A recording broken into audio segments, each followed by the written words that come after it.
ప్రస్తుత పరిస్థితుల్లో 100 ఏళ్ళు బతకడం అనేది సాధ్యమేనా సార్? డెఫినెట్‌గా సాధ్యమేనమ్మా. ఓహ్! దేర్ ఆర్ ప్లేసెస్ మనుషుల్లో, జంతువుల్లో దీర్ఘకాలంగా ఉండేవాటిని చాలా ఉన్నారు. మనుషుల్లో 100 ఏళ్ళు బతికేవాళ్ళంతా ఎక్కడున్నారని చూస్తే బ్లూ జోన్స్ అని అంటే ఆ ప్రాంతాల్ని బ్లూ జోన్స్ అంటారు. ఓకే. జపాన్‌లో ఒహినోవా ఐలాండ్సు, అలానే యూఎస్‌లో కొన్ని ప్రాంతాలు, ఆఫ్రికాలో కొన్ని ప్రాంతాలు, ఈవెన్ మన దగ్గర గూడా ఫారెస్ట్ ఏరియాల్లో, తండాల్లో మీరు చాలామంది పెద్దవాళ్ళని చూస్తే 90 ఇయర్స్, 95 ఇయర్స్ వాళ్ళంతా బ్రహ్మాండంగా తిరిగి పని చేసుకుంటా హ్యాపీగా ఉంటారు. సో, 100 ఏళ్ళు బతకడం అనేది ఇట్ ఈస్ అవర్ రైట్. మన మన ఫుల్లెస్ట్ పొటెన్షియల్‌లో జీవించటం. ఇది అందరికీ సాధ్యమే. కాకపోతే ప్రొవైడెడ్ విత్ ప్రాపర్ సిస్టమ్స్. వాళ్ళు ఆ 100 ఏళ్ళు బతుకుతున్న వాళ్ళని స్టడీ చేశారు. ఎలా బతుకుతున్నారు ఈళ్ళు 100 ఏళ్ళంటే, దానికన్నా ముందు వీళ్ళు ఒరాంగుటాన్ అని ఒక యానిమల్ మీద రీసెర్చ్ చేశారు. ఓకే. మనం ఒరాంగుటాన్స్ చూస్తే దీర్ఘకాలికంగా 150 ఏళ్ళు అలా బ్రహ్మాండంగా బతుకుతున్నాయి. వాటికి మోకాళ్ళ నొప్పులు లేవు, హార్ట్ డిసీజెస్ లేవు, ఎటువంటి ఇబ్బంది లేదు.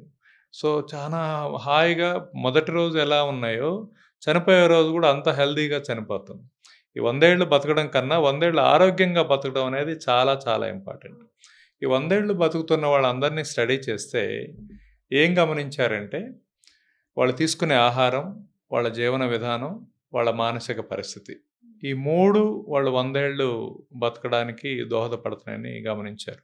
వాళ్ళున్నటువంటి వాతావరణం, అక్కడ పర్యావరణం, ఆ పరిస్థితులు, కాలుష్యం లేకపోవడం, స్వచ్ఛమైన ఆహారం, స్వచ్ఛమైన గాలి, స్వచ్ఛమైన ఆలోచనలు, వాళ్ళ బాధలు చెప్పుకోవడానికి చుట్టూ ఒక మంచి మనుషులు. మనం ఇంతకుముందు పాత రోజుల్లో పల్లెటూరులో చూస్తే హాయిగా ఉండేది. ఎవరికీ కౌన్సిలర్సో, మెంటల్ ఇష్యూసో ఉండేవి గాదు. అవును. ఏదున్నా నలుగురు కూర్చొని మాట్లాడుకునేవాళ్ళు, నవ్వుకునేవాళ్ళు, హాయిగా ఉండేవాళ్ళు.